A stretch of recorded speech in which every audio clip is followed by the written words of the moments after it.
All right. Thank you all for being here.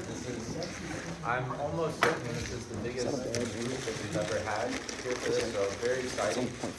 I'd like to welcome you to the Trauma Society and our panel event.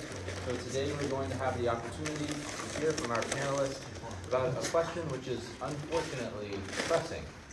Is America headed for a political collapse? So joining us are Dr. Culp, Mr. Kelleher, Mr. McNerney, and Mr. Slazyk. And so I'd like you to welcome them all here.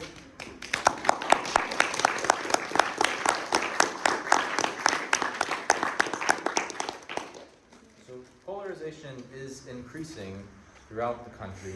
There is an uneasiness which we often feel over political issues. Given the tension and the realities about political regimes and how long they normally last, what should we think about the fate of the United States?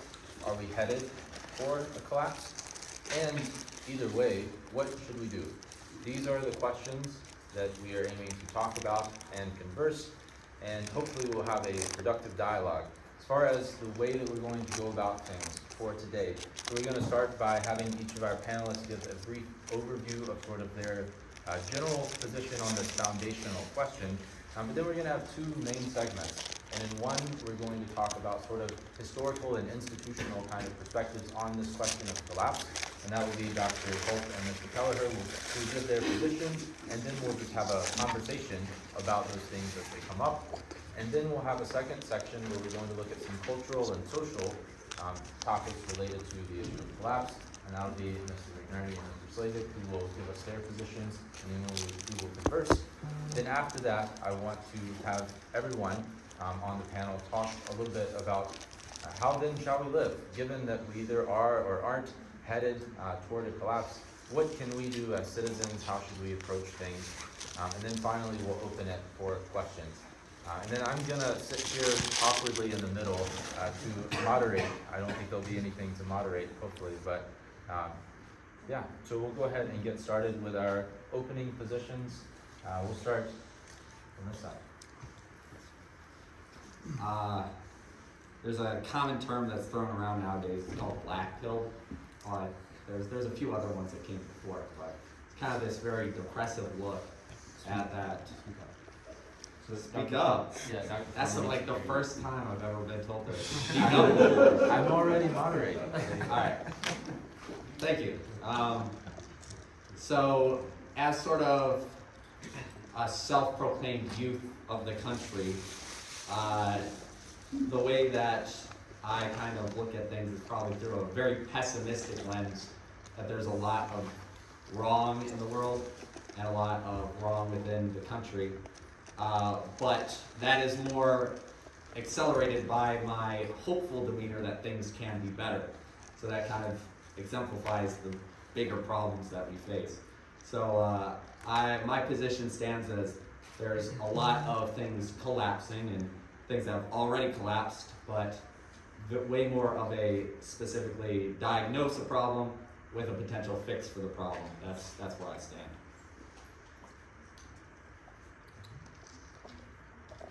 So for the most part, I would agree with Mr. Slazyk. I think that the unfortunate part of this conversation is that political collapse in a lot of ways is already upon us. Because I was thinking about this question over and over again, and I decided, well, what makes a person a political person? And a political person is somebody who feels a responsibility for the world in which they inhabit. And they also recognize that private life and public life are two inseparable things. So we think about things like our comfort, our taxes, our freedoms, the fate of our neighbor. These are all a part of the same organism.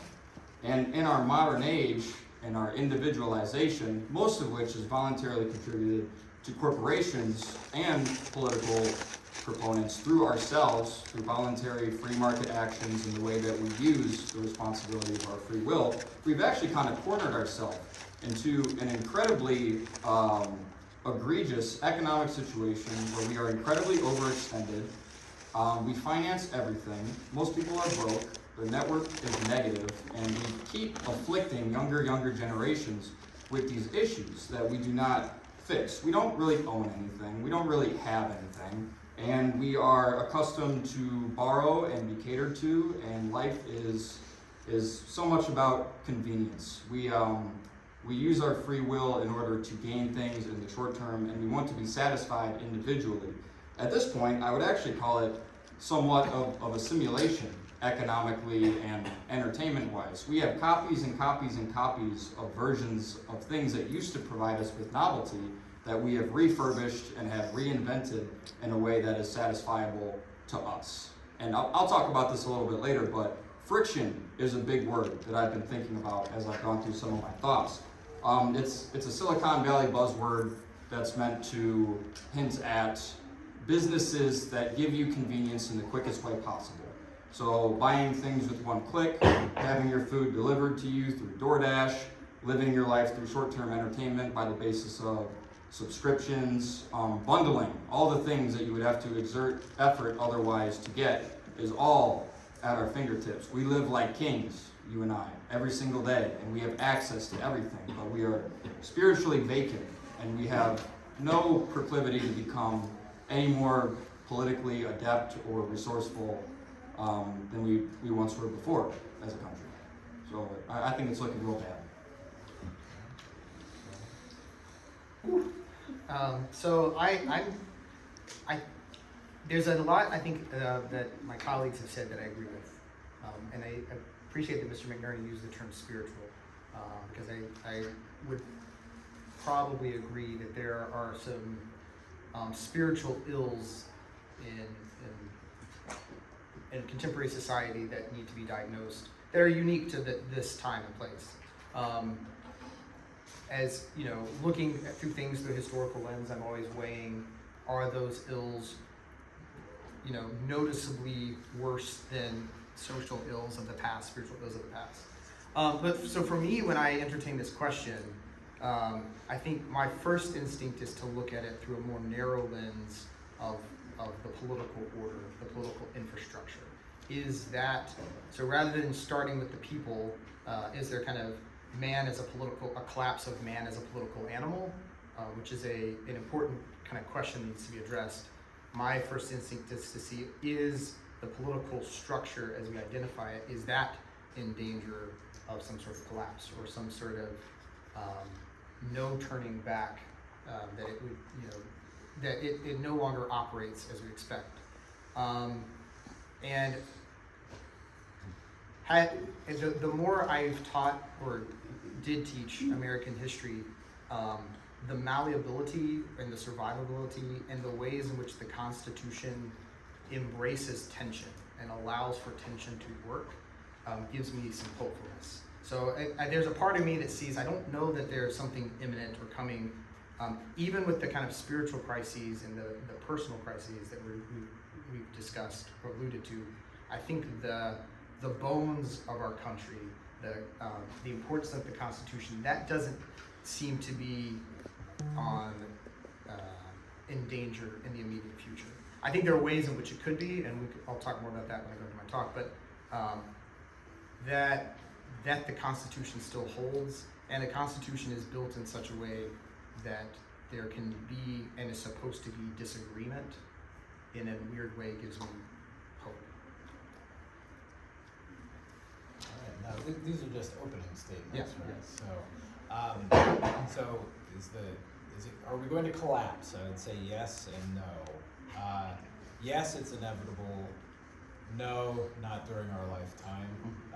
But I can get into this later. I think there are a number of cultural and economic and political and technological factors that make it highly, highly likely that the quality of our institutions will decay over the course of our lifetime. But it's not inevitable, and it's not uniform and universal, so there's still lots that you can do as individuals and as members of families and communities to make a good life for yourself, despite some of the broader structural changes that we might not be able to do much about. Right. And now we're going to go back in reverse order as we go through our segments. So we'll start with talking about some of the historical and institutional, and I believe Dr. Culp is going to speak to us on, at least initiate some things about this, what we mean by collapse in the institutional direction. Yeah, and I'll talk a little bit about some particulars too, but yeah, just to begin with, I mean, all governments collapse eventually, right? I mean, that's just what happens in history. I mean, there's almost nothing that human beings can make that lasts forever. I mean, sometimes there are better and worse collapses or better and worse transformations, but I mean, you shouldn't go into the world thinking everything else eventually passed, but America circa my lifetime is going to last forever, right? That's just not the way human things are. So, you shouldn't approach your country as something that's immortal, because it's not. Now, that being said, the word collapse, it's very suggestive, right? Because collapse is like something like falling down, right? You think about that image, and there are many different ways that governments can collapse. And one which isn't exactly collapse, but obviously one of the more dramatic forms of collapse is conquest from outside, where governments fall because they're externally overthrown. And that is not, I would say that is not something I would expect of the United States. We have these two military fortifications that we have that are called the Atlantic Ocean and the Pacific Ocean that protect us from most real threats of conquest. Now, obviously, there are these other things called nuclear weapons that render those oceans irrelevant. And I would say that marginally the chances of nuclear war have probably gone up in the last decade. But for the most part, I would say that's not what you should wake up in the morning worrying about. Is it going to happen today? I don't think it is. So the other forms of collapse, though, the internal factors, that's where things can get a little bit more interesting. One way, you don't necessarily hear a lot about this, but one of the ways that governments or empires have collapsed over history is actually through disintegration. Right? Because when states have been built, when empires have been built, oftentimes that's through a process of kind of conquest and assimilation, so you end up with a larger political unit. And you see this early on. So, for example, when collapsed, it didn't mean that everybody died. It actually, so far as we can tell, it just meant most people left the city center and went back to the villages. And as as a city-state just ceased to be a thing. Same thing happened with the Mayan Empire. It wasn't that everybody died, it's just that the center ceased to hold and things went back to a smaller level of disintegration. And I would say that form of collapse is also one that I don't think we have to worry about in the United States, although I think strangely enough it's partly because the state governments are so dependent on the central government at this point, primarily because of the income tax. I don't know how many of you guys know this, but a lot of the money that state and local governments have, especially state governments have to run on, it actually comes from the federal government. So the federal government taxes people in the states, takes the money to DC, and then sends some of it back home in the form of grants and things like that. So the states are not in a position to be independent unless we have some kind of weird collapse where there's a disease or something and it just becomes impossible to maintain civilization and we end up in some kind of video game survivalist situation, which you can't rule out. There are plagues and things that have caused collapse at times, and that's there's sort of these what you call it. There are these factors in history that are just unpredictable. At the turn of the first millennium, nobody's like, well, in 150 years or so, this thing called the bubonic plague is going to come along and change everything, right? There are certain things that cause huge changes that are totally unpredictable. So there's always that possibility that can cause disintegration, but it seems unlikely to me. The most dramatic form of collapse is obviously civil war.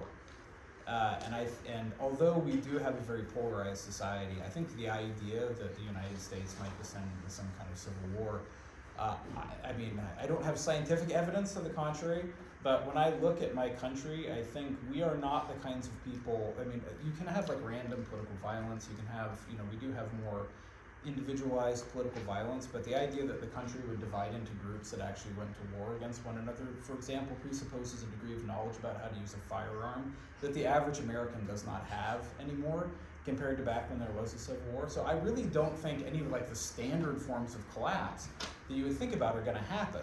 I think what's more likely than collapse is decay, where institutions are going to become worse at doing what they're supposed to do. And decay can eventually lead to collapse, right? In the same way that declining health over time can eventually lead to death. But it's a process that can be drawn out for a long time. And so, you know, when I talk about decay, what I mean is, you know, you have a set of social institutions. If they last, it's usually because they're pretty well adapted to the particular circumstances that they're in. People kind of understand them. They understand how to operate within them.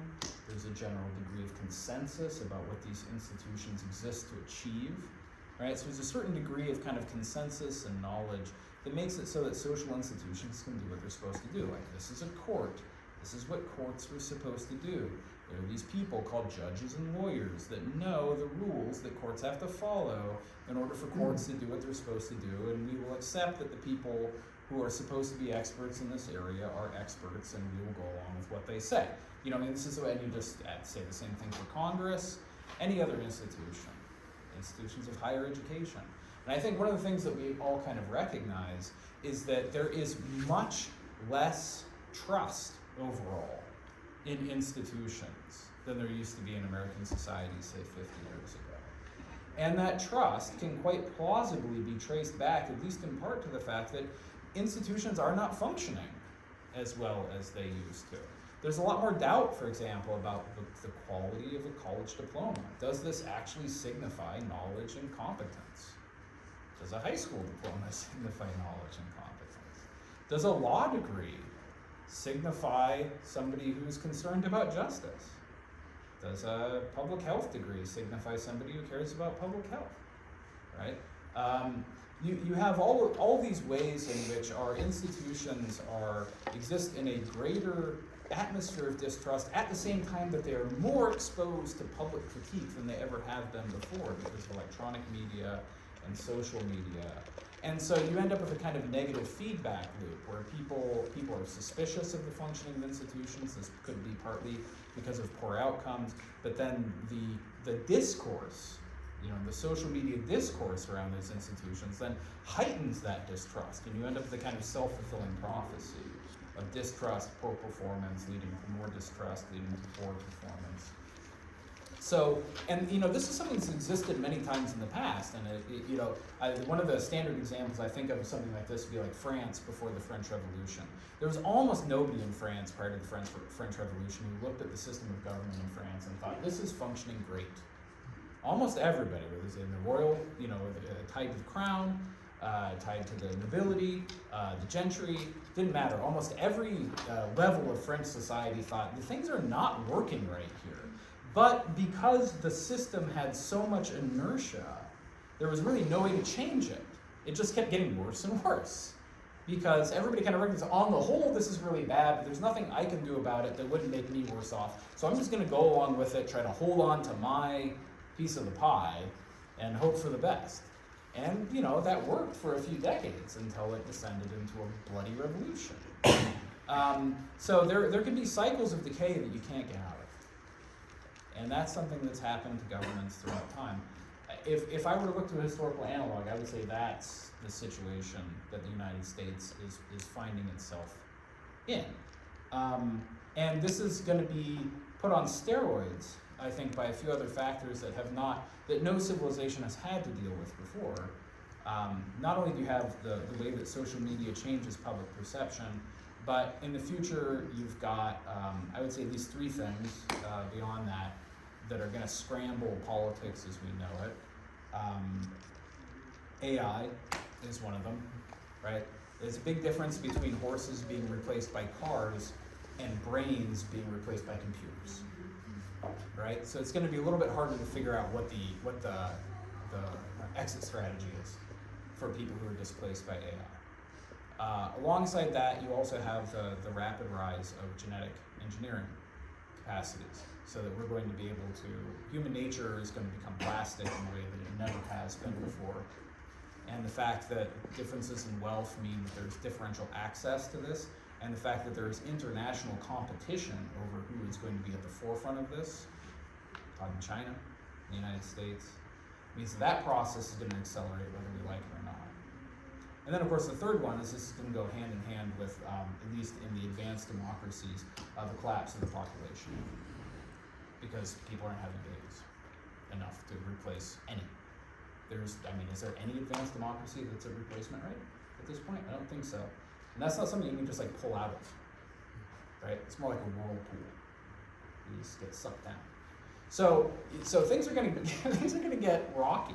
I guess maybe I'll save the. I know you're going to ask later about what can be done, so I'll save the optimistic stuff that I have to say because I'm not just Dr. Doom for later on. So somehow, despite not saying we're headed for a collapse, that was somehow worse sounding. So do we have anything we want to do with this before we move to the story? Maybe we could let people actually say it, and then you can break up the fights. Yeah. I did want to mention real quick though, is you mentioned the nuclear, you mentioned nuclear warfare, and Yes. that reminded me, I just want to throw it out there because I love clowning on it as much as possible, but the doomsday clock is that we've been 10 minutes away from doomsday. You done? We've been 10 minutes away from doomsday for 50 years now, and it's not creeping. So I guess, whoops, accidentally flipping the script here. That's probably the biggest defense that it's not collapsing, because it's been collapsing since my grandfather's been alive, okay? But Yes. it's still going. There's a lot of fear-mongering when it comes to that.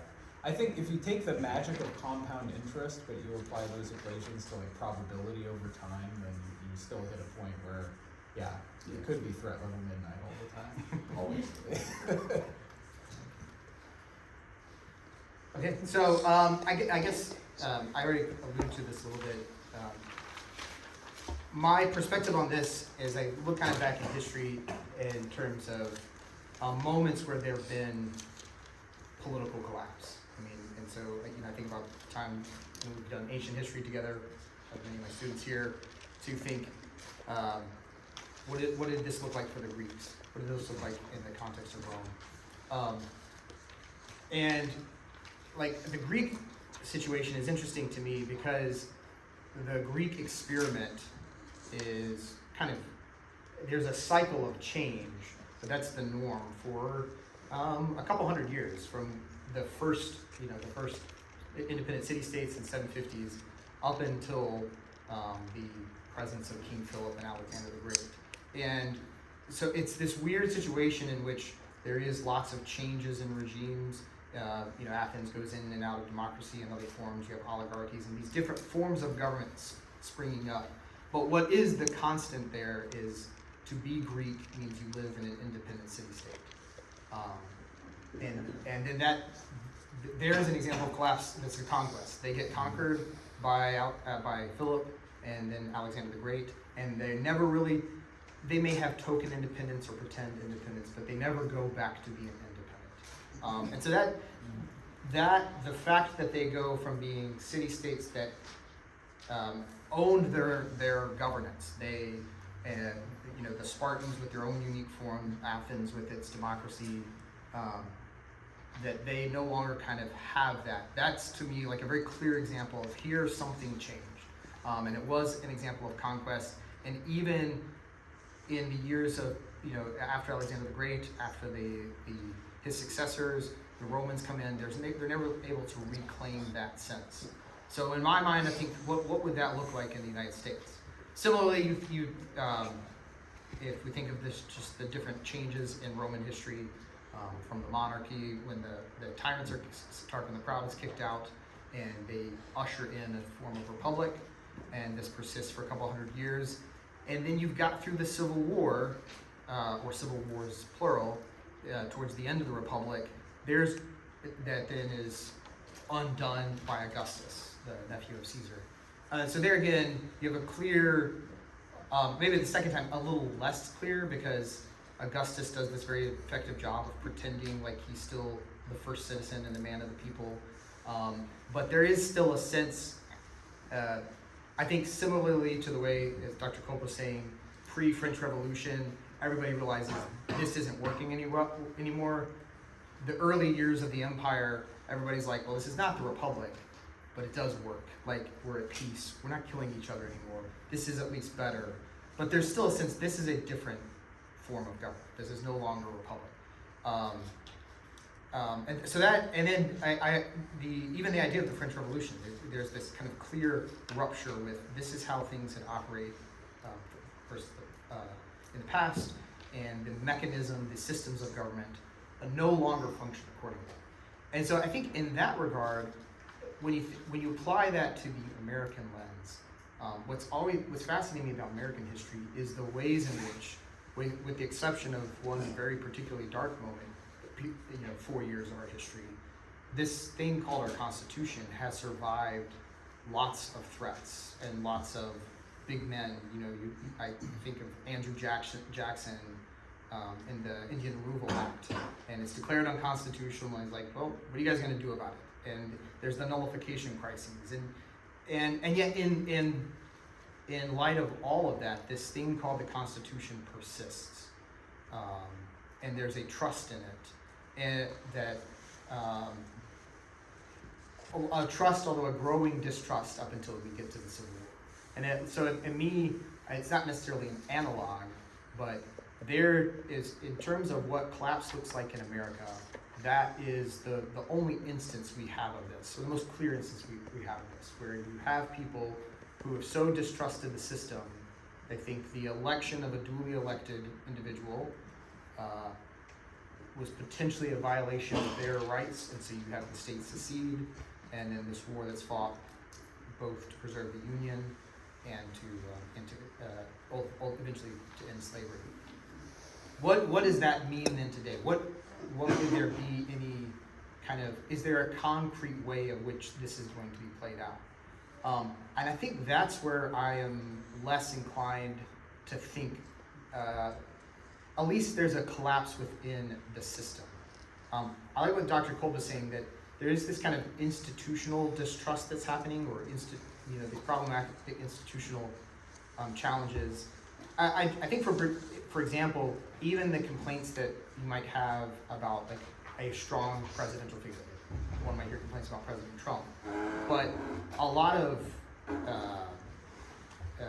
if one were to say, well, why doesn't Congress push back here? Why doesn't the courts push back here, et cetera? Like, exactly, that is within the prerogative of those institutions to do that. And if they're not doing that, it's not as if he's the individual has overrided or done anything that's overtly unconstitutional or thrown out the Constitution. So even when there's, I think, areas where the laws or the kind of the murkiness of our political systems of the relationship between state and government, or the individual state governments and the national government, the relationship, what is the proper way to enforce the laws, interpret the laws, all of those sorts of debates and the tension that arise around that don't seem to me to reflect an institutional collapse or a political collapse, more at least the nature of the system doing what it's supposed to do, which at times allows for this tension and this debate that come more to the public. What is unique, definitely is unique about our own time, and that Dr. Culp alluded to, is the way in which now these are much more publicly accessible. That we can have all of this discourse about how we understand it or misunderstand it, or really not know for sure, but do it all out in the open, creates a messiness in this tension that one wonders to what degree can the Constitution still sustain that. But I'm not sure what concrete, like, to me, in my mind, at least the things being talked about, the only concrete act that's being discussed as clearly unconstitutional is anytime this idea of the third term thing gets proposed or talked about. And you should be careful how seriously we should take that. But in a hypothetical way, there is a clear kind of institute or a constitutional collapse, because let's say a person says, yep, I'm elected for a third term, and everybody goes along with that. It's kind of an emperor new emperor's new clothes moment. We're just saying, all right, we've now pretended, yep, we're going to agree to this despite the clarity of the Constitution. And at that moment, you do have the political system isn't, it's not doing even what it says on paper that it's supposed to do. And that will be the clear moment. But I don't see that happening in the near future. All right. I'm not headmaster or doctor, so I need my notes. Apologize if I'm lengthy. I'm going to take a bit of a different approach on this, and I'm going to examine the political individual, the citizen, the common guy. And I'm a 26-year-old dude, very much close in age to my friend Mr. Slazyk here, and these are not only observations that I make growing up and becoming more politically aware as I get older and I examine things, but this is also just a result of industry that I observe. We live in this amazing free market enterprise that we contribute to and that directly correlates to the things that we receive in the way that we want them, which is a fantastic thing. But for that very reason, I would say that we have doomed ourselves with our own convenience. And I will get to that, but first I want to start with this idea of myth, of mythology, because as American citizens, we all do have something in common in terms of myth. And this is how all great civilizations start. They ask these very questions. Who are we? Why are we here? What must we serve beyond ourselves? America, too, has a myth that we all know very well, and that they are the new frontier. They are the city upon a hill. And liberty is derived from our divine stewardship. We believe that man can govern himself because man can govern his own passions. Okay? And perhaps the principal passion that we were fighting against during our time under the overseas gun there is the passion of greed, right? Taxation without representation and exploiting colonies to where they could be better off as being independent. A political community, therefore, is one that participates in this shared imagination of the myth. And when we see the soldier go and fight, we want to believe that it's not for the paycheck, but for the story that he believes he's a part of. When a citizen makes a vote, we want to believe that it's not for just their personal enrichment or for a material means of what they want, but participation in the sacred ideal of governance that they participate in. And I think in the year 2025, and long before that, we have taken our freedom, we have abandoned the responsibility portion, and we see it not as a gift, but we see it as a license. And, Mr. McNerney, Stephan, don't we have leaders to help us get back on track from this ideology that we are purposeless, that we don't have a shared story? Well, I believe no. Today our leaders, they're very influential, and they follow the same different marketing tactics that our corporations do. But we certainly don't look to them for courage. We don't look to them for vision. We seek entertainment out of the things that they do. I would reference the most recent presidential debate for a fantastic example of how we view politics as entertainment and not to gain any confidence in our story as American people.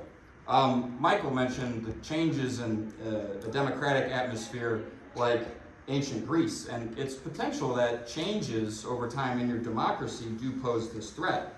The Greek warning for this, when myth dissolves, is a word called mimesis, and what it means translated is imitation without essence. So we take all of the things that we so dearly held to ourselves as political animals, and we have abandoned them and replaced them with other things. The American experiment began on the promise that liberty is a virtue, and virtue is a tool. It's not freedom from interference. That's not what we were promised. It is the inner discipline to live as a morally responsible citizen. A large reason why we defected from the British Crown is so we could become agents of our own moral virtue.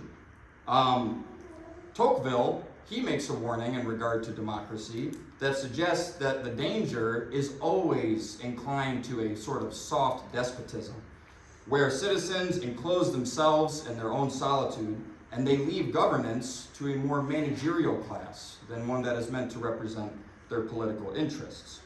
Which leads me to my primary case for the departure of the individual from their political responsibility, which is our free market. enterprise. Now, capitalism is great, free markets are fantastic because they do quite literally directly correlate to the things that we are willing to purchase for the price that we see fit. But I'm going to bring up just a couple cases here, some buzzwords, and then some of the results and historical parallels to this. My first one is friction, which I had mentioned earlier. It is so very easy to do whatever you want, whenever you want. This is important because when friction disappears, so does thought. And Michael alluded to the fact earlier that the nice thing about the Constitution and the way that we adjudicate law is that it requires an extreme amount of friction. Checks and balances. It's supposed to be slow. It's supposed to be uneasy. It's supposed to be very difficult to do things. And we don't have that same semblance in our day-to-day lives now. Another one is blitzscaling. This is a recently deployed economic model that is the primary reason why we have some of the largest corporations that we indulge in today. The steps for a blitzscaling model in any company is one, get a startup that has analytical data that would suggest that it will succeed in the future, acquire a bunch of venture capital cash, and then with your investors, lower prices purposely so that you can run your competitors out of the market, and then once everybody's gone, kick prices back up again, and you have created dependency in your market.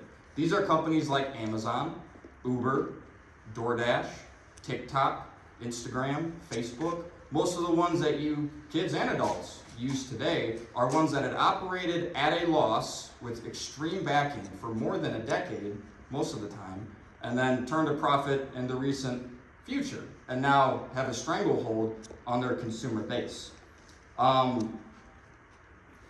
Behavioral management becomes a very large part of our freedom of choice when we end up consuming things. When we click, when we autofill, when we skip ads, we expect the world to be obedient to us. And again, democracy by contrast is built completely on this idea of friction. It's supposed to be combative. It's supposed to be painful and slow. The paradox here is that freedom of choice today for most people is an algorithmic-based illusion designed by those who profit from our predictability. Now, we would absolutely not want that as a political animal, but again, our politicians use the same exact tactics as private corporations do to solicit our vote, to solicit our attention, and to give us the very talking points that are extreme and would influence people around us. Bo Burnham gave us a warning on a talk show in 2018, 7 years ago, and he said something to the effect of, these corporations in a digital age are coming for every single second of your life. And that it cannot be more true than it is today. This was a very, very accurate warning. I got a stat I was going to say to the end, but the average American today, they check their phone 144 times, and they don't check it for no reason. I'm going to skip my empire example here, and I'm just going to move on to what the average American might look like because of this predicament today. I don't think any political system would survive if it's based in any way on assimilation. It's a mirage. It's an extended credit, indebted, individualistically catered society, and we don't ever see these people that I'm about to explain, but it does paint a very grim picture of what individuals have access to. Modern Americans, again, they are never impoverished in terms of things. They are only impoverished in terms of purpose. Where there's a vacuum, that void needs to be filled. So I think of a man who begins his day by waking up, and he does not look at the sun, but he looks at the glow of his screen, his phone. That is his altar of attention. Before he ever even speaks to another human being, if he's got any in his household, he has already checked a half a dozen apps, and each of them whisper a catered gospel of their own likeness to him before he even gets out of bed, if he does. Another very utopian and scary idea. This individual might work from home, so he never has to go outside. His labor is not something that can be observable. There is no realistic reason why he would be confident in his contribution to society. His keystrokes are enriching a company or an individual that he will never ever see, perhaps that he will never talk to either. He pays enough to service his debts, but not enough to escape them.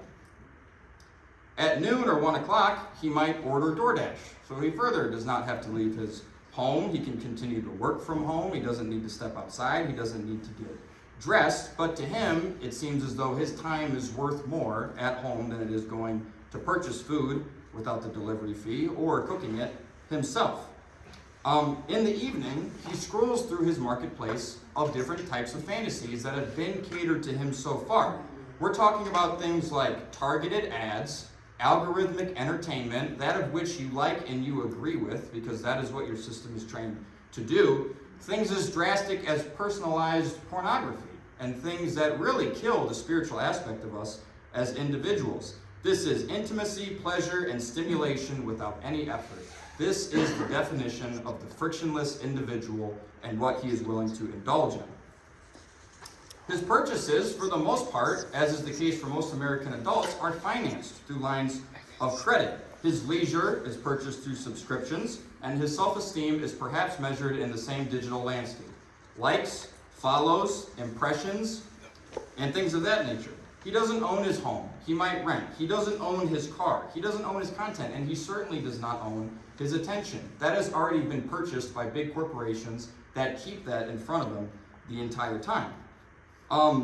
We think of people and their debt issues. We've had this scenario with student loan debt before, and it continues to be an issue. Many student loan borrowers acknowledge that they will just die with their debt because you cannot get rid of it through bankruptcy, and the interest rate keeps people down so far that they're not able to pay it back within their lifetime or get a job to pay $6,000 a month for the interest that has accrued. Now, why does he not feel like a political animal? It's because politics is irrelevant to the empire that he has created to himself. Why would he risk confrontation? Why would he consider running into grievances when he can vent anonymously? He has his own world in which he can express himself and affirm himself. He's not oppressed. There's nobody that's doing this to him other than himself. That would at least imply that he has some form of opposition. But he is managed. Instead, he lives in a society where he participates in the management of himself. Okay? We think about marriage and kids. It's obvious why this individual would not go that route. Why commit to one person when my novelty is endless and it's on demand? Why would I have a child and bring them into this economy where I can barely sustain myself? Civic participation probably feels performative to him. Real community perhaps feels inefficient. And confrontation is certainly not something that he is interested in. Something I found very humorous about when I recently moved to downtown Toledo is they would frequently send me emails about protests that would be happening in the near future. And I always thought that it was incredibly amusing that citizens of any place would be gaining permission from their city to protest any capacity of something that they are unhappy with. To gain permission from those individuals who govern you, then to go on the street that is blocked off by those government-paid individuals so that they can complain about some certain issue. It all seems very silly to me. So these people may vote, they may participate in politics, but for short windows of time and only in the same way that they shop, which is by brand loyalty and algorithmic nudge. No one commands these individuals, but they don't need to. The gentle voice of tyranny is what they are subscribed to. And this is the average American that I see today. They have no political duty. They have no interest. They're prosperous enough to avoid a revolt, to avoid a rebellion, but they're comfortable enough to forget freedom, and they're distracted enough with market sedation to pay for that peace. That's what they want out of their lives. He also doesn't need to believe in collapse. That would acquire awareness. And ironically enough, on the note of spiritualism, our mythological and biblical gift in whatever portion of mythology or religion you believe in is that very awareness, that we realize that we have dichotomies, good or bad, true or evil. That's where we get our moral weight from. And when we don't have that in common anymore, we are severely misled into our own individual illusion-based dilemmas.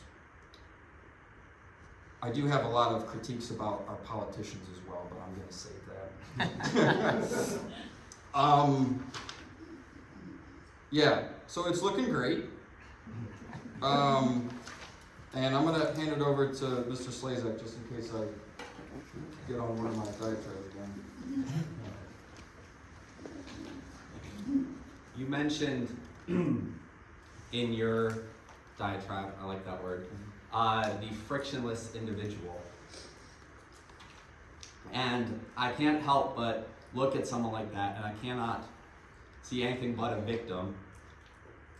Like a teacher who has a student that's received everything but discipline during their life. How can the child be to blame when it doesn't understand the concept?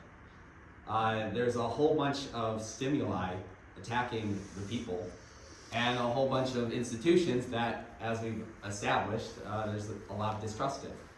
And we were talking a lot about World War I today, and the word decay did come up a few times, but very rarely was it in a sense where the thing was not already dead before.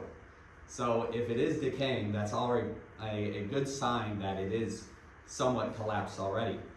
And with those institutions that this frictionless individual has to look at, includes an election that every election I've been an adult for or participated in, there is a faction that always claims that it's rigged or that there's something wrong. So little trust there.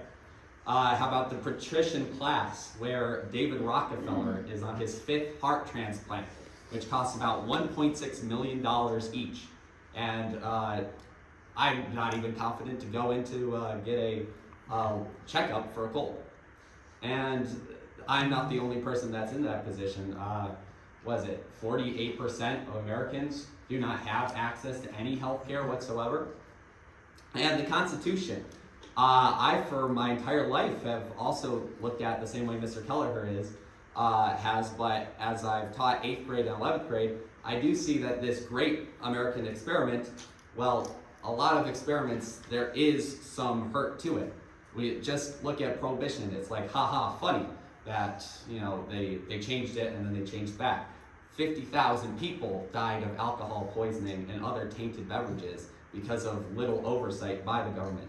So there's this institution that is trying its best in many ways, but how can the people trust it to a certain degree? But I would also like to say that this question of the statement, rather, of the most informed people, informed how?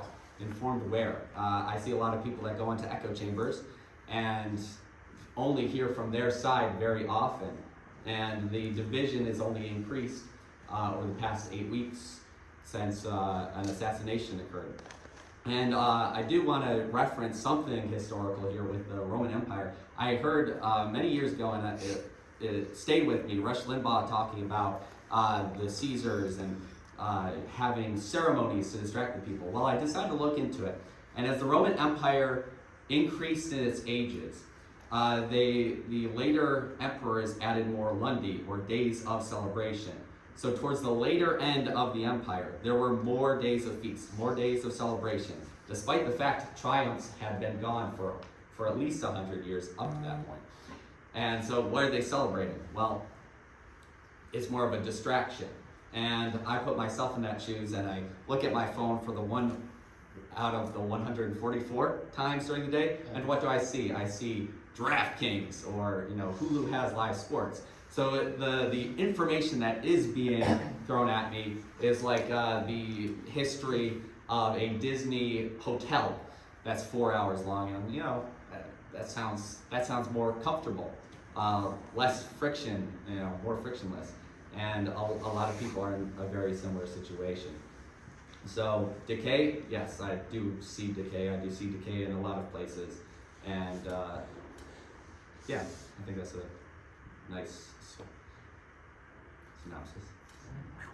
All right, so now that we've had such a hopeful explanation of various things, so I just want to kind of maybe recap briefly what we've got in our positions, and then we can start having some conversations with you guys and touch on some of these things. We've got decay, not collapse. So we looked at 3 maybe pathways to collapse that could have been possible. That's probably decay, and then we also were given some accelerants that are currently fueling the decay. Say, with Mr. Kelleher, we looked at some historical examples and what would it look like for there to be a collapse, or some sort of rupture in the way the system works, and that would look like something related to the Constitution.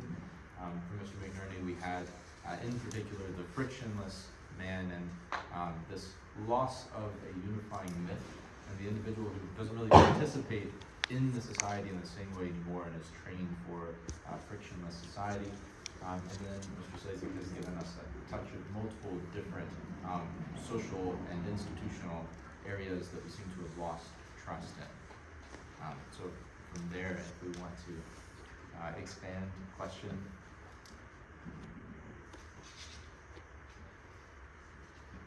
Before I think of anything I might say, is this going until 5? 5:30. Okay, so we have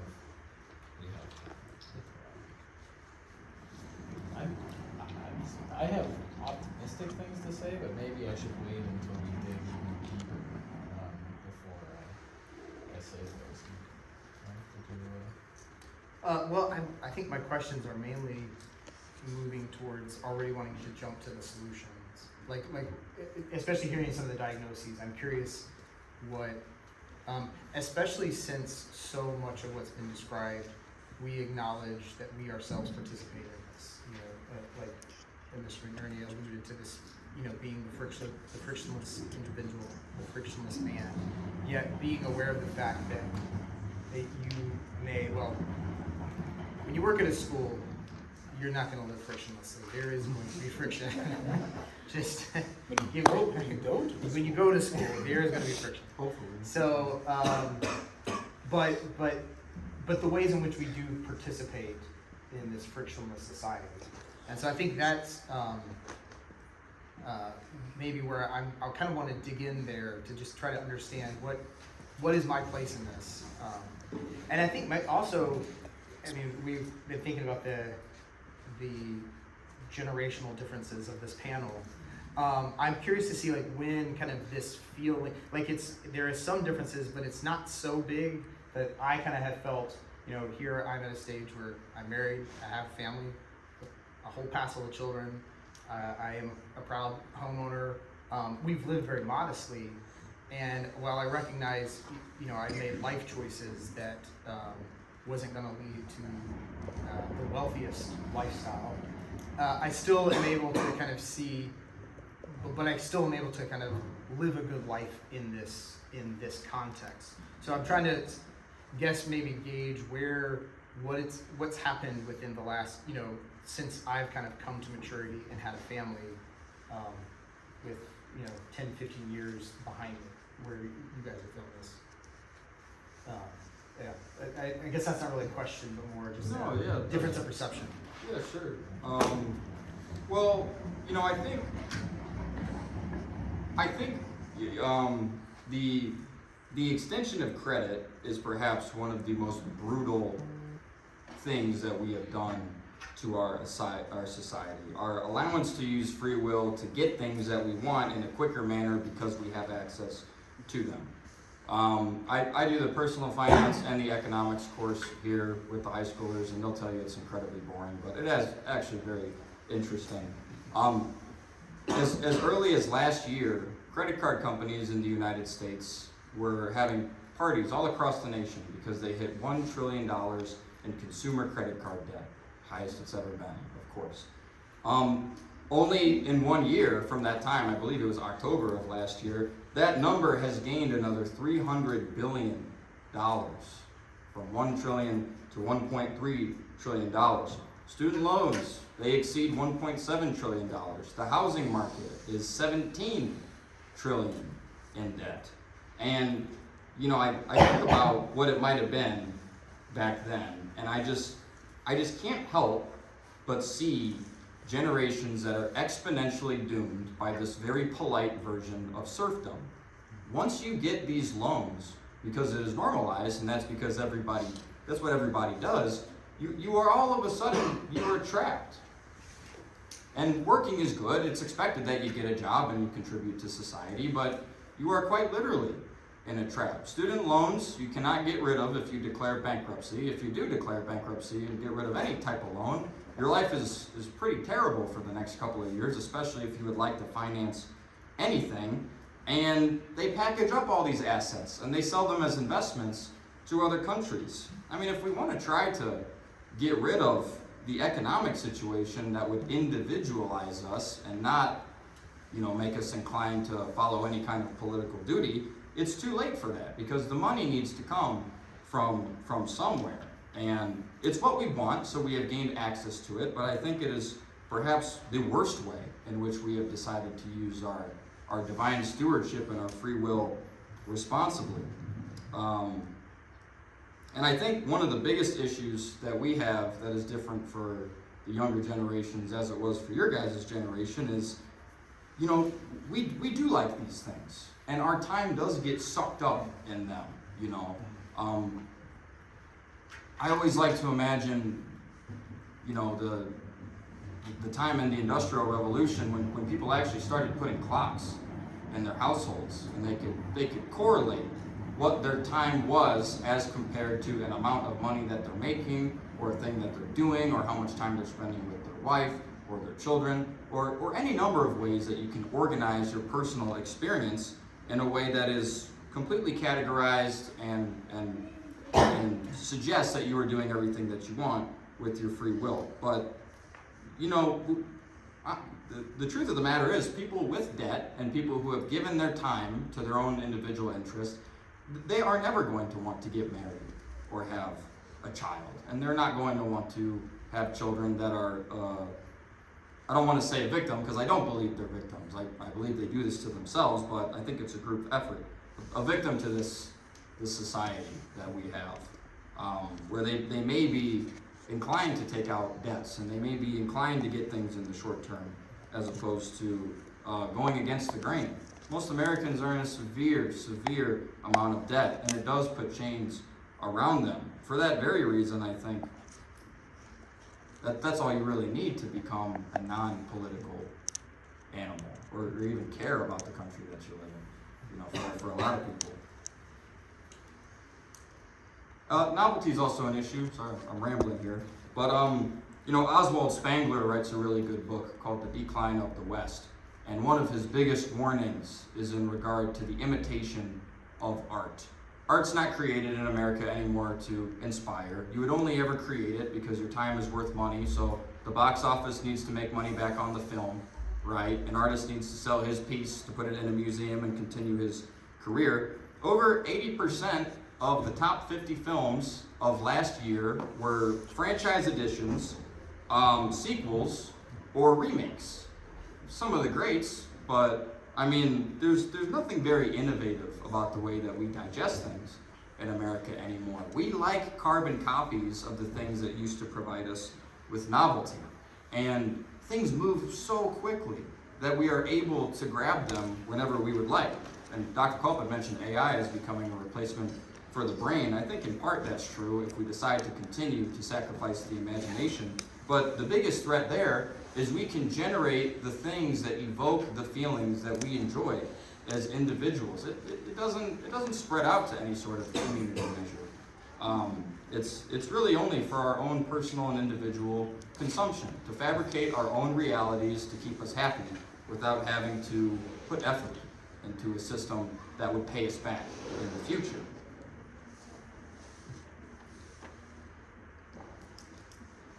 And honestly, I talk to peers all the time about political things, or at least I try to, and there's so much political jargon, and the systems are so incredibly complicated. And there's recordings and pictures of congressmen and senators insider trading while they're in session. And if you look up a congressman or a senator's or a president's salary per year, and then you look up their net worth, you would be rightfully upset. It's absurdly higher than what is stated on the public record. And it's just so blatantly ridiculous. I think one of the most absurd moments, especially for a generation like ours, was the whole debacle with the Jeffrey Epstein list.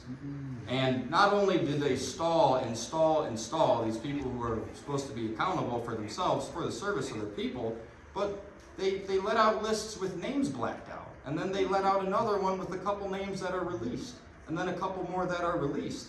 And it's like, we can't help but believe that to some degree our politicians and the cronies that surround them are only working in their best interests, and they have no personal responsibility or accountability to inform us of the injustices that we are so upset about. And of course, a big pedophile ring is not a very good mark for a government, I think. And still, there's mystery that surrounds this kind of thing. And I feel ridiculous asking the question, why? Why? Why is this a reality for us? You know, it all just seems too surreal for me. And you know, I can always indulge in DoorDash and Netflix, and I do, but you know, it's still something that I'm aware of, and it really it makes me feel powerless as an individual a lot of the time.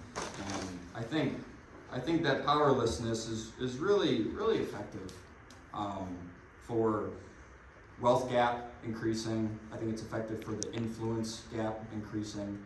And I think it's very effective for our submission into systems that give us happiness without any responsibility. And that's the same feeling that I get from a lot of my peers and people my age, is that they feel powerless and they indulge in the free market. It feels nice, but you know, really there's a lot of invisible chains that are around people, especially young ones. I think that at this point it'd be most productive to use the time we have to think about things that we can do. Like, are there responses that we can make given this? It's important that we face the reality of these kinds of things, because otherwise we end up in the frictionless man's world where we don't acknowledge that there is some kind of friction that's at play. So what can we do given these kinds of things? Well, I was happy is not the right word, but when you use the word powerlessness, that confirmed something for me, because that was the word that was going through my mind as I listened to the two of you. It was this sense of a sense of pessimism. Can you speak louder, please? I'm sorry. A sense of pessimism rooted in a sense of powerlessness. And so I want to try to maybe reframe things a little bit in this discussion. And I guess to begin with, I would just say, you know, we should just think for a moment about where we are right now. You know, we're sitting in a classroom in the Northwest Ohio Classical Academy. That is not an institution that fell from the sky. It's not an institution that existed 10 years ago. This was an institution that was deliberately brought into being by individuals and families and donors who perceived that there was a very important need related to their children that was not being met by existing institutions. And so they got together and they did something about it, and it's working. I'm the director of an institute at the University of Toledo that didn't exist 3 years ago. It's devoted to reviving civic education, rooted in an understanding of the Western tradition and the debates over justice and truth and government that have shaped our tradition. That was created by the Ohio Assembly because they perceived that there was a need for that and it wasn't being met. And so they did something about it. And now it's happening. I can't guarantee it will succeed, but you know, I tend to think in terms of those moral lines of Gandalf, you don't choose the times you're born in. You can only choose what to do with your time, right? The past is over. The future hasn't happened yet. You're right here. And you're human beings, right? With human minds and human hearts and human needs.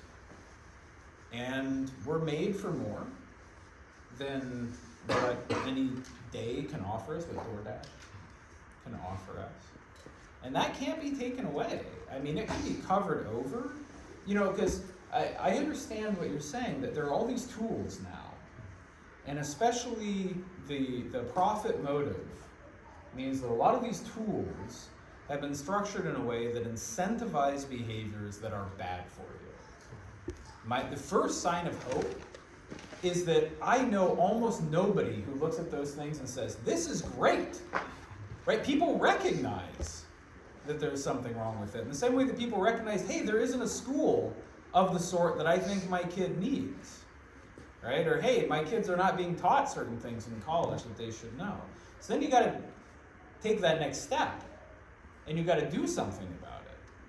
But nobody can stop you from trying to do something about it. Now, you can't change the world directly to make it receptive to your needs or your ideals. Like, there's gonna be friction, whether you like it or not. That's human life, right? And there are some people that were born in the generation when Rome was sacked. That happens. That happens to human beings. It's never the most important thing that happens to human beings, because there's more to us and to life than those things. There's more to our lives than our lives, right? That's why so many people have very meaningfully lost them from the beginning of the species. So we are where we are. These tools, there is room to use them against them, right? I'm willing to bet social media played a role in the creation of Doka. It's a way of finding like-minded people, right? These tools that are tearing us apart, you can pick and choose. You do still have free will. You're up against a lot, but, you know, the old-fashioned way of thinking is that when you're up against a lot, that's the inspiration for greatness. It's not when you throw in the towel. That's when you give your best effort. So you've got people. If you don't have people, you have ways of finding people.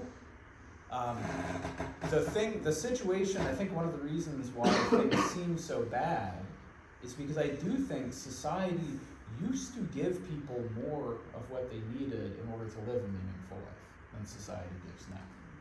But that doesn't mean it's not there, right? It's there in books. It's there in other people. It might take more effort, but it can still be done. So, I mean, I think we're in an era of decadence. I think most institutions are going to get worse, but I also think we live in a day and age when institutions such as NOCA can be built, and people can find it and go to it and build good lives in common with others. So I'm not disagreeing with your assessment of what we're up against, but I do think we should take courage, because we're more than that. So that's what I would say. Why did you put me after him? Order of age. Okay. That was beautiful. I mean, I think my thought too is, if what little I can add is, if the concern is about becoming the frictionless individual, willfully choose friction. Find somebody you disagree with, but have a meaningful, polite conversation. Work through that. Find places where you will kind of have to challenge yourself, have to learn a little more, read a little more. To use the old phrase, be pushed outside your comfort zone. Because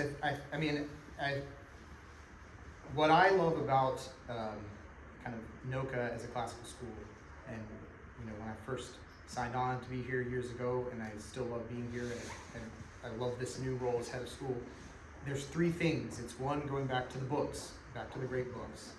It's this idea of, two, the liberal arts, which I talked about a couple weeks ago. Is there's a value in treating certain bodies of knowledge or skills as good in themselves. But I think my favorite word I keep coming back to is dialogue. And dialogue does mean there's two different perspectives. And so while we say, we've got a lot of students here, and every morning we say, I will learn the truth. If we kind of are in pursuit of that true, while acknowledging not any single one of us necessarily has full possession of it, and there's maybe something in the way you're understanding the true, it's a little different the way I'm understanding it, and if we can listen to each other a little bit better, together we can get a little bit closer. But that often happens best when, like in a situation like this, where you've got different positions, and you have to kind of work through that. But I think because to use, to go back to the picture Mr. McNerney created, because of the ways in which it's so easy to avoid all that, you have to willfully choose it. Like, let me find people or a context in which I'm going to be challenged. Where I might have to say, ooh, I got that wrong. I wasn't sure about that. Or I'm gonna have to say I'm sorry. And those are little things, but I think those little things, if we continue to do that, and also to build off what Dr. Culp was saying, to look local first. You know, the fact that here you have this local community that did take some political effort and take some kind of, you know, social communal will to move it there. But it didn't concern itself excessively with what's going on at the national level or even the state level, but like, what can we do here and work with people who share that common why, that cause, to then say, okay, here's this good that we have brought into existence. And so I guess for me, you know, it's to the degree that an individual finds those communities or finds those people, finds that more that we are made for, and continues to live for that, especially in community and as a social animal as we are, then even if the mega corporation, even if Facebook gets richer, you know, so what? It's like, that's not affecting me because I've got my people and this school, and we're still doing the good regardless. I think that's the other thing, to kind of hope in that good regardless of the consequences. Do you have something hopeful to say? Yeah, I do, I promise. Yeah, I guess, you know, along the same lines as Michael here, I would say that, you know, you should seek friction. Don't be the frictionless individual. And another way to put that is avoid disillusionment. You know, if you catch yourself hanging out in a fantasy of yours, that can be okay for the short term. And, you know, we do have some fantastically mystical products and services that allow us to indulge in that sort of interestingly altered reality. But, you know, there's a country singer I really like, named Charlie Crockett, and he was in an interview and he said, you know, my mama told me when I was growing up, Charlie, it may not be your fault, but it is your responsibility. And, you know, you're born when Rome is becoming sacked, or you may be in some generation that you find to be potentially hopeless. Well, you know, things that happen to you or your preconditions perhaps are not your fault, but they certainly are your responsibility. And I think that kind of brings us back to the idea of the American myth, where our freedom is not a freedom for the purpose of being able to choose for its own sake, but we have a responsibility that comes with freedom. And responsibility is one of our virtues. We are our own moral agents. And a lot of biblical teachings resemble this idea. A lot of other mythological teachings resemble this idea that without our responsibility, we are just directionless, and we indulge in our choices instead of using them for a moral good. And I think that's kind of a part of the friction conversation. Another component, especially that young people have to become better influenced by their own surroundings, is to listen to your teachers only insofar as they make suggestions that point you in a particular direction, and they do not give you blatant information that they expect you to follow tooth and nail. Some of the greatest teachers I've had in my life, many of them are right here. Dr. Culp, thank you for educating me to a degree. Teachers, co-workers, bosses, parents of my friends, unsuspecting strangers that somehow, some way I have gotten tangled up with in my life. Make these incredible suggestions that plant this idea in your head, and it feels as though you have these moments of synchronicity. Capitalize on those things. When you recognize patterns, when you have that guttural feeling of you're doing something very wrong, or you're doing something very right, or you recognize the mission that you see for yourself. These are all moments that you should not ignore, right? Social media and quick access to information makes it a lot easier to dissuade the individual from doing something that they understand is true to themselves. And that is something that we need to be very vigilant in avoiding. We need to be shameless individuals, but ones who are also strong moral agents, okay? I'm going to borrow this as a project from Yates, because he's been playing a lot with really interesting scenarios for his classes. But, you know, imagine that you say things at your own eulogy, things that are truthful, things that you've reflected upon. are those things that you're going to be proud of in the completion of your life and what you've done so far, and in your purpose, even if you have not gotten to that point yet. Is that something that you could live with if you can view yourself from the other side? So take your responsibility very seriously. I'm not married, I don't have kids, but to me, those are responsibilities that do take up a window of your life and that are very important, but understanding where you come from and what your purpose is as an individual is perhaps the biggest barrier that we have to devolving into something that we don't believe in. So be that beacon for other people and set that example for yourself, and it will inspire you as an individual. You will inspire yourself, and you will inspire other people. So I certainly have hope. That's it. I have hope. Yeah. I have hope. I hope to endeavor to spark some discussion with this last statement then. And I do love the prognosis of discussion coming together as a means of solving and fixing many things, but I fear that there is some degree of treating the symptoms rather than underlying problems. And something that McNerney was very much alluding to a lot is loneliness within people. And that has been spreading and spreading and spreading. So I caution that the prognosis that you're making is not, I love that, like as so far as, or whatever statement was made before, that people coming together to talk can be a way to fix the collapse, but it also stands to figure that the other times in history that we have been as lonely or as separated that we are today was France during the French Revolution, Russia before the Russian Revolution, and Weimar Germany before the rise of Nazism. So there is some degree that when people do come together to discuss the ills of their society, it might highlight to accelerate the collapse rather than fix it. That's it. It's not very hopeful. That's why I asked. That's why I asked. I mean, unless revolution is a hopeful direction. As far as, we'll shift in a moment here into sort of a Q&A.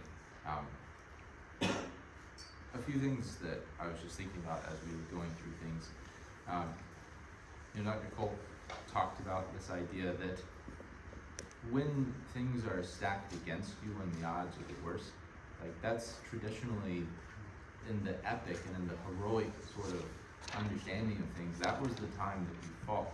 That was the time where you put in all that you had and gave your best, and that wasn't the time to throw in the towel.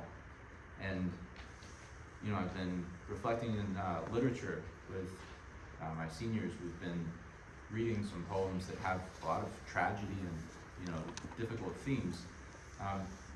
One of the things that's just always fascinating to me is the extent to which it is out of tragedy and difficulty that some of the most beautiful and important and powerful things that have ever been in the world have come into being. That's not to justify the terrible things. The terrible things are just a reality of existence. We live in a broken world. These things happen. We don't have control over that. But to this piece of powerlessness, we do have control over the things that we do, and the ways that we respond to these things, and the ways that we engage in the world. And so I always think about this concept. I took a class on the philosophy of Tolkien, and so we spent a lot of time, you can't go without bringing Tolkien into this again. We spent a lot of time in that class talking about hope and despair. And one of the things that's always stuck with me is this notion about how despair has a certain arrogance in it. To despair is not to say things are bad, it's to say things are bad and I know that they can't get better. And this is to presume a foreknowledge that we don't actually have, and it's somewhat presumptuous. And so I think that as dark as things may be, we don't know the future. We don't have a way of determining how things are going to go, and the fact that there could be a revolution or a collapse is important in the sense that we need to think about that, But at bottom, in terms of what we can do about it, I think the response is to resist, to act, to pursue what's good and what's true and beautiful, and do the best that you're able to with the time that you have and the opportunity that you have in this life. And it's not your responsibility to prevent the collapse if it's coming. It's your responsibility to live a good life to the fullest that you can. And if that means that you're involved in some way in political things, or in the aftermath of them, or whatever else, then that's the role that you have in those things. And so there's this necessity of these kinds of discussions, or the awareness, but then there's also the reality that you're not responsible ultimately for those things. You are responsible for the actions that you take. All right, so with that, now we are getting close to our time, and so what I'd like to do first is just to remind everyone that we are meeting again in 2 weeks to hear from Mr. McNerney, and he's going to be speaking to us about mythology and consciousness and how we understand human experience. And then 2 weeks after that, I'm going to be doing a talk called "There Are No Enemies," about dehumanization and violence and the way that we treat people. And so we're going to have some questions for those of us that can stay, but I want to allow this time. It is 5:30, so do not feel bad if you need to exit or move out, but given the nature of these things, I would like to be able to field some questions if people have them. I have a comment. Most of what has been said, Mr. McNerney and others have pessimism about free will. And I totally disagree with both of you. And free will is the basis of free will is education. And you speak of student debt as being piled on. But most of student debt is held by graduate students in the United States who are pursuing either medical degrees or legal studies or some other advanced degree. Of those who are undergraduates, did they pursue any, or did they have any forethought regarding what they were getting into, first of all, in terms of the amount of money that they were either A, going to finance themselves or their parents or whatever, and for what purpose? Is it just to get a degree? And what is the degree going to do for you? Based on what? I mean, there has to be some type of education prior to, you're pursuing, a monumental amount of debt. And that leads me to a second point, and that is education. I admire your teaching, students, about personal finances, etc., bank loans, whatever. That to me is great. It really is. How many of your students here, know about compound interest, or how a student loan will be affected by compound interest? I hope they all know by the time they graduate. That's a responsibility, Mr. McNerney. Indeed, I agree. But I think the basis of all of our discussion is just the lack of education in the American public. And that to me is the real problem of the educational system, is that we do not educate in this country. The average reading level for the American adult, does anybody want to take a guess? It's not third grade, it's a little high. Fifth grade. The New York Times is at a sixth grade level now. If you read Pilgrim's Progress, that to me, that is an advanced piece of literature.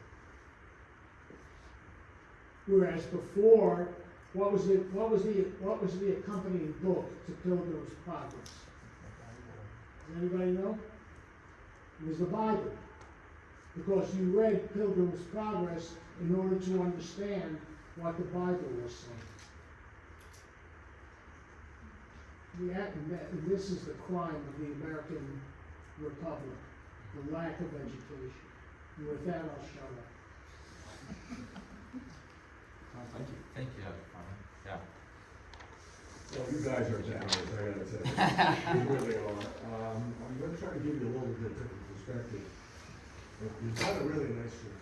I'm going to suggest to you that in the American experiment, which is almost 250 years old, there has been two previous terms in the relationship between the American citizen and its government. The first one you talked about a great deal, which is basically pre-Civil War up to the Civil War, in which our relationship as American citizens no longer was principally to the state, but the power moved significantly to the federal government.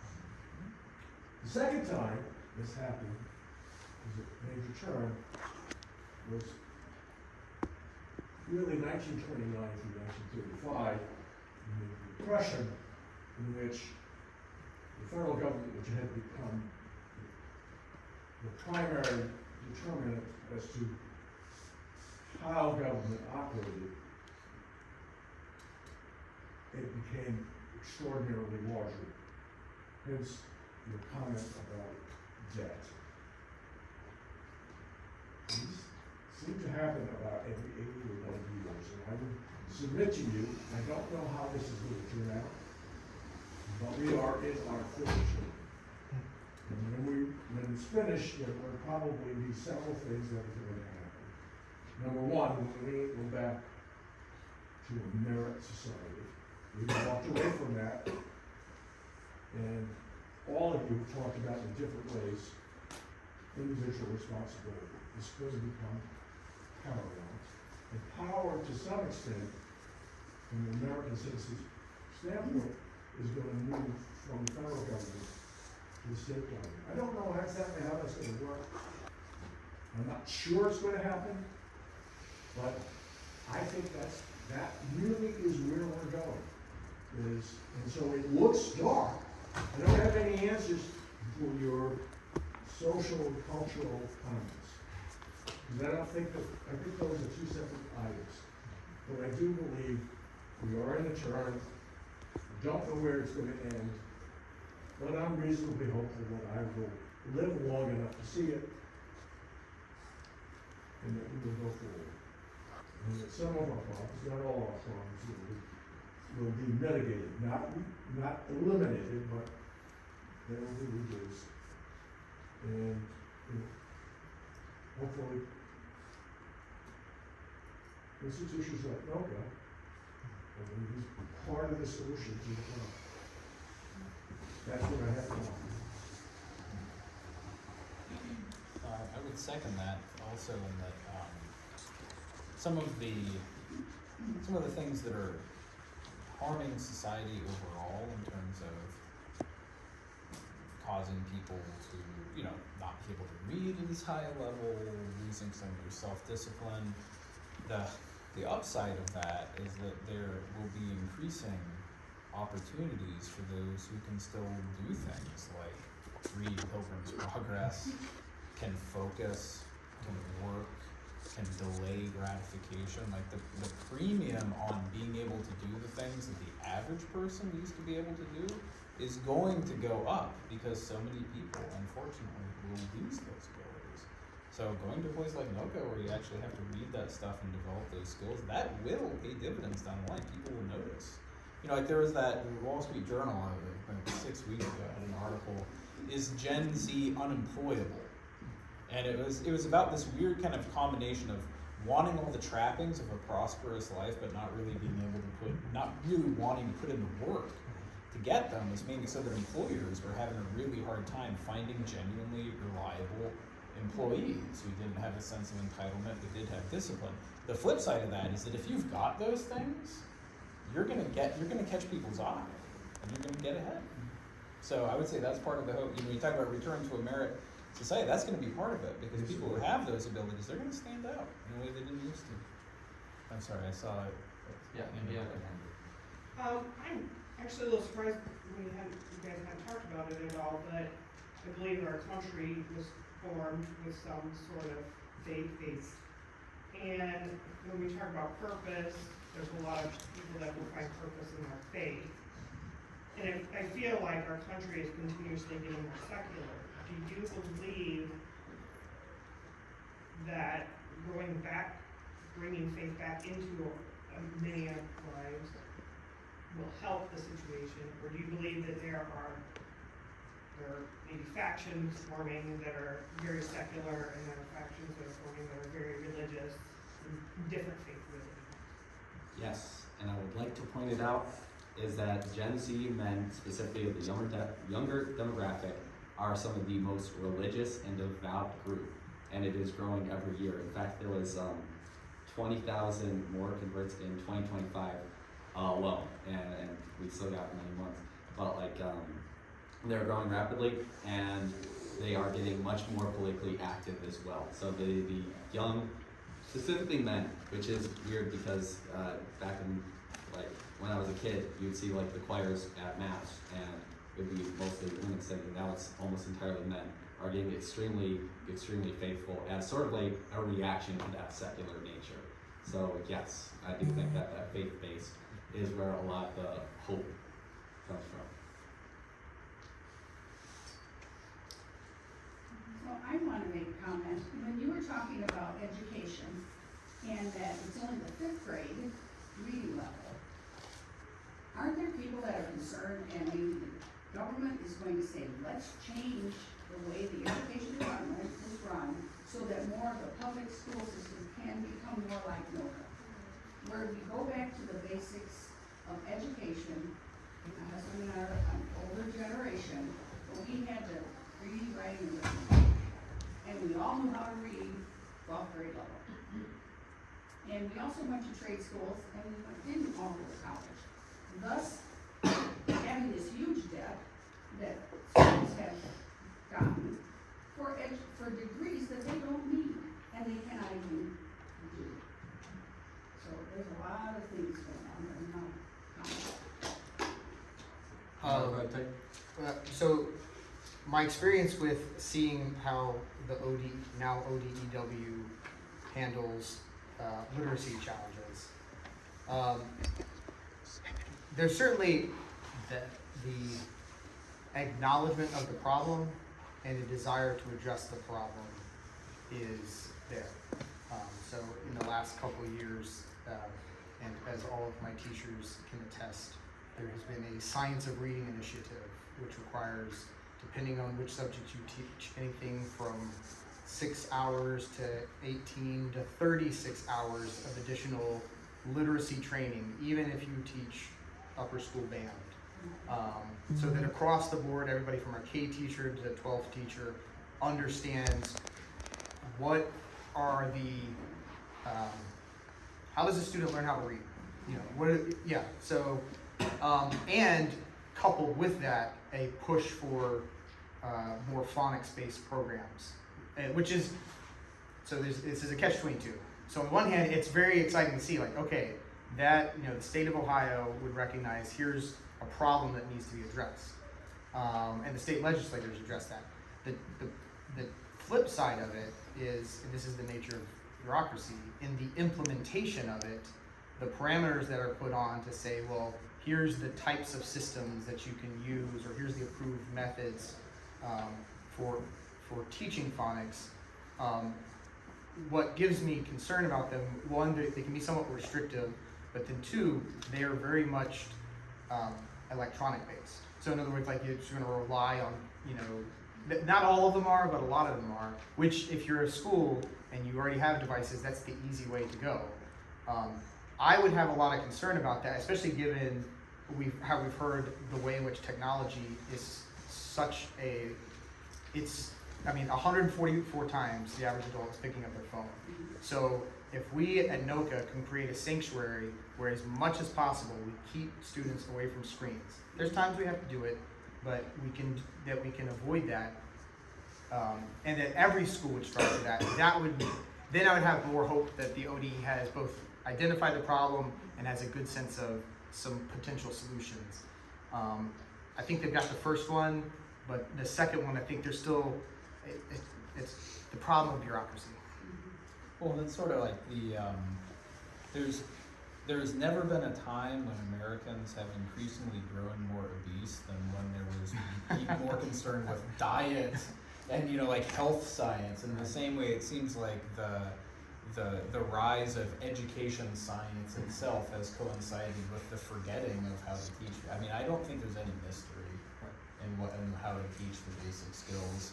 I mean, otherwise people would not have known them back in the time when you had one-room schoolhouses and people could read Pilgrim's Progress, right? There's no mystery here. You don't need experts to come in and fix. So so I worry sometimes. I mean, politics can be very helpful as an intervention, but it's true that especially when your bureaucratized procedures are guided by credentialed experts, they have great potential to go wrong. That's where it's good to have local community. You still have to work within the context of state standards and things like that. In some ways, I'd say trying to preserve the latitude for when it comes to means to achieve those ends is going to be crucial for education success, because that's the way you can go back to those things that we know work. I mean, one example on sort of what's happening right now is in terms of English and literature, there's actually increasingly a shift towards short forms of reading. So instead of but hold on, because of the tests Right. that come from No Child Left Behind, which was the last top-down attempt to try to improve literacy, among other things. But anyways, go ahead. It's perverse. Yeah, and so I mean, part of what is happening is that there's not a movement toward reading longer things. There's actually a movement toward reading shorter things across education right now. Another of the push is toward media literacy, which is actually in some of these places is taking the time that you would normally be using to spend reading actual books, instead learning how to interpret new forms of electronic media and understand them. And so instead of building those skills on the more complicated media, like reading the full text, you're instead training on the lighter stuff, because that's a more pressing cultural problem from the perspective of those who are putting forward these initiatives. So while I would like to see a push toward more literature as a literature teacher and like reading actual books, I don't think that's what's evident in the educational system at the moment, unfortunately. Yeah, I just want to bring up one case too that I'm really interested in. It's either a year or two ago, but Baltimore in particular was this very interesting case where they really abolished the standard completely that would require a kid to know math or reading in terms of taking the state test in order to graduate from their high school. And Did this happen in 2020? is it that long ago in Maryland? I don't know. That's why I'm asking. That sounds like a 2020 idea. But anyways, So, within some degree of recency, I think the incentive that you get out of that is if you have more students graduate and your public project is a success, then you stand to gain more public money, so that you can keep the illusion that these fabricated GPAs are working for the community. But on the flip side of that, and individual examples, but effective ones I think, are you do have a wave of 18-year-old kids in different, mostly impoverished places in the United States, who will actually take it upon themselves to pursue legal action against their school for not educating them to the point where they can read or do math. And they're successful in the judgment against their local government. So I think that can be a very refreshing thought. But in terms of the fact that it's a public amenity that we have, and they stand to gain from numbers and not real applicable knowledge from their students, the problem could persist in a way that they're just maintaining their business, quote unquote. So I think there's certainly optimism, and that we notice that people are getting a little lower on the totem pole, but where you stand to persist as an institution, it makes sense that you force people to graduate instead of not. Which at NOCA, obviously, we don't have that problem. We've got a pretty difficult regimen, so. And you gotta get through me to graduate. Yeah, close to impossible. All right, Matthew. Just real quick, by show of hands, who all trusts the federal government with their education? A astounding nobody. And so ultimately, what we need to do as citizens is a cultural revolution in which we need to not just acknowledge our problems, but we need to absolutely voice it to the highest extent. Because when we go to a public school and we see that not a lot of students are very literate and they're not very interested in being literate, there's something going very wrong in our society. And we read in Mr. Yates' class in Aristotle that like people, the younger they are more bound to pick up habits. And so the younger you are is the most important time to pick up good habits. And the later you go out in life, the harder it's going to be changing those. And in our schools, the more we want to bring in a more instant gratification style of lifestyle, then it's going to become a part, like every part of our life. In our schools, I think at NOCA, I would say most people are a lot smarter than the average public school attendant because this school is founded by people that care about education. And on the contrary, I don't think our government really cares about our education because the less education they have, the more power that they can have over us. And I think, unfortunately, it is a sad reality. The government nowadays seems to be more of a pursuance of power more than the pursuance to serve the common good of citizens. And it's like, I don't know what else to say. I lost my train of thought. Next time he gets a dress code violation, this is just, part of the cultural revolution, Matt. Well, he lost some points from Gorgo the other day Well, for not having his book ready for class. It was a simple mistake. I think the thing that we are seeing here, though, is the connection of education to the kinds of things that we can do in terms of moving forward. And even, just to mention, because we've had some comments about the pessimism, and some of these are lighthearted jokes. But I mean, the reality is, there are things that are difficult and we have to acknowledge. And so the point of having a conversation like this and trying to unpack some of these negative things is in part that unless we understand problems, it's really hard to fix them, right? And so even when things might be uncomfortable or pessimistic and we don't want to be Debbie Downers and this sort of thing, there is a value to trying to unpack and really understand these sort of things, because if we don't do that, how are we supposed to take active steps toward anything? So the value of this sort of thing is also, in part, I hope that we're in a turn, right? In the 80 or 90 years, that would be great, and that's what I hope for. But most of these turns I expect happen in part because there's a growing awareness that there is a problem that is sort of turning and becoming manifest. I think, as far as in the vein of moving forward, something that's really sticking with me from all of our conversation, because it's connected to things I've been thinking about. And when you talk about the frictionless man, in the absence of friction, what is left to guide you now is discipline.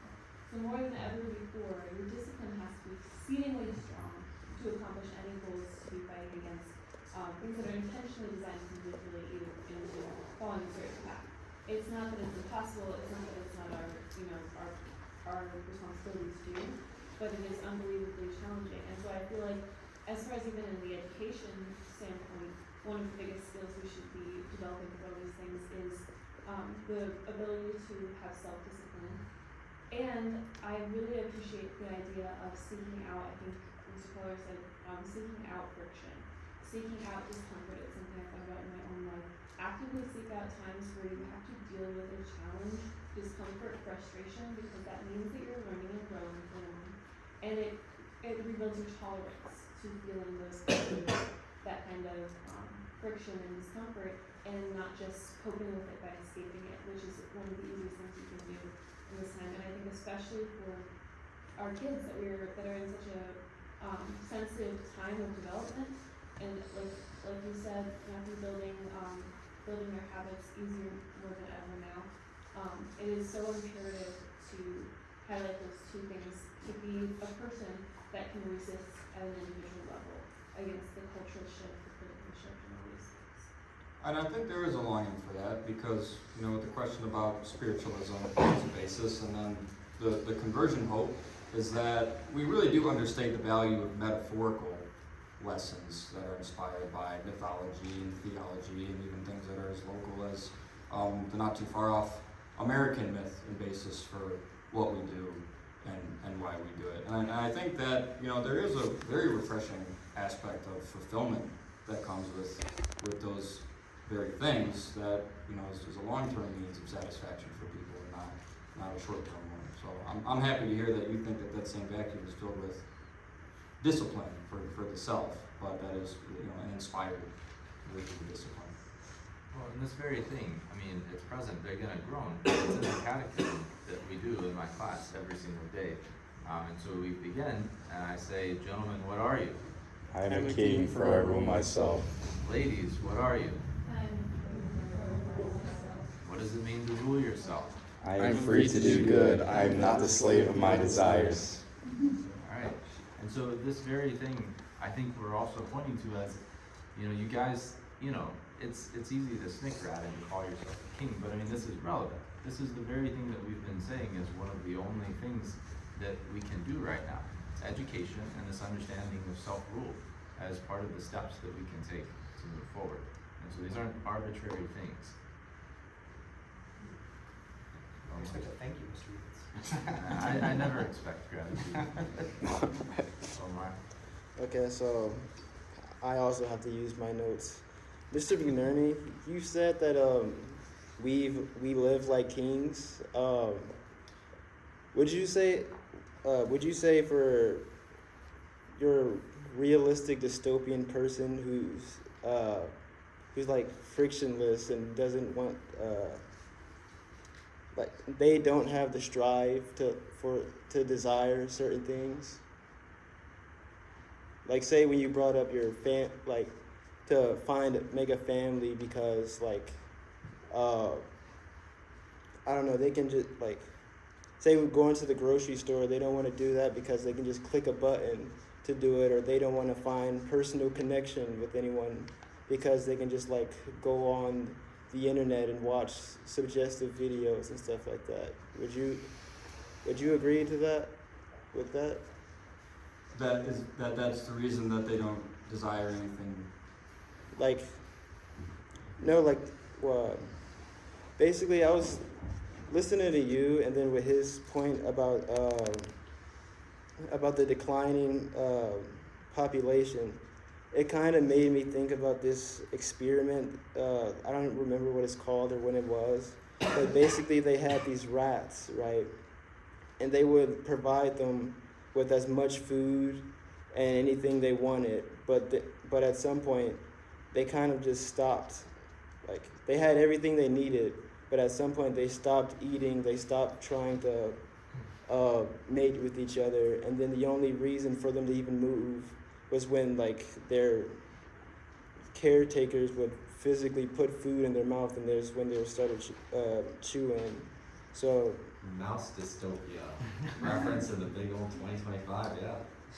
I think the biggest difference for people is that, especially in Western economies and countries, we can directly communicate with providers who are like us, exactly what we want, how we want it, and when we want it. And the truth of that luxury is that we don't really even need to be able to afford it in order to get it. I would probably argue in most cases that for the individual, especially one with no strings attached, obligation-wise to family members, somebody they're married to, some job that would otherwise persuade them not to get involved in short-term means of satisfaction, would dive right into the easiest potential consequence that would give them satisfaction other than not doing that. It takes so much effort to do something that requires friction, especially if you know that it is the more arduous path. So, and you know, Joseph Campbell talks about this a lot in a lot of his books, but particularly in The Hero's Journey. You know, it is with all of these abrasions that we come out stronger people. And you know, like anxiety is something I think about a lot with peers of mine and people that are your age. And anxiety to me seems like an epidemic of not chemical imbalances, but one of directionlessness. You know, and I imagine people being dropped in a desert and just having no recollection and or pathway to find water or shelter. And even if they do, it may be a version that only sustains them for a little bit. But you have not really cured anything for yourself by remaining directionless, excuse me. I'm not really sure if that answers your question, but I would say that the ease is a big part of disillusionment that we're experiencing amongst all sorts of different people.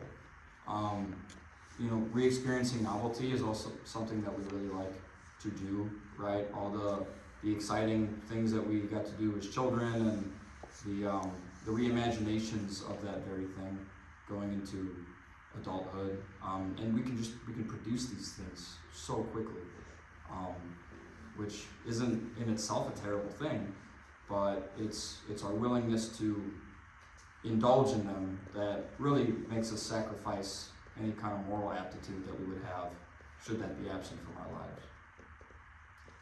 All right, in the interest of time, I think we're gonna. She has patiently had her hand up. All right, last one.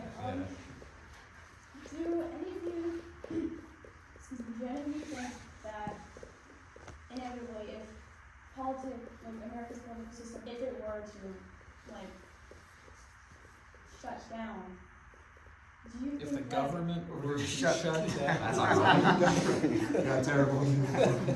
Sorry, go ahead. do you think, like, if America were to, like, dissolve at all, do you think it would be, like, the end or, like, the beginning of that? Like, would we come out on the other side of it? Like, would we sort of like crumble, or would there be another regime that would replace it? Something like that? Like a Phoenix or ashes kind of thing. Okay, like maybe there would be a revolution and something better would come about? I'll be quick because I've been talking, but that reminds me of his point about the transition of power from federal to state. I always found it amusing that we call it the United States. That seems like quite the oxymoron to me. And I feel as though if there was some degree of collapse, then you know the nearest answer that you would find is true state independence, and then you know the sort of inception of different nation states on their own accord, separate from some kind of federalist structure. But that's what I would say. I mean, one of my favorite countries is Texas. So that would be possible, but I don't know if I would say probably. Well, thank you all for being here. Hopefully this was fruitful, helps to understand, work through things, and hopefully to be grateful for a place like this and the opportunities that we have. Let's give a round of applause for our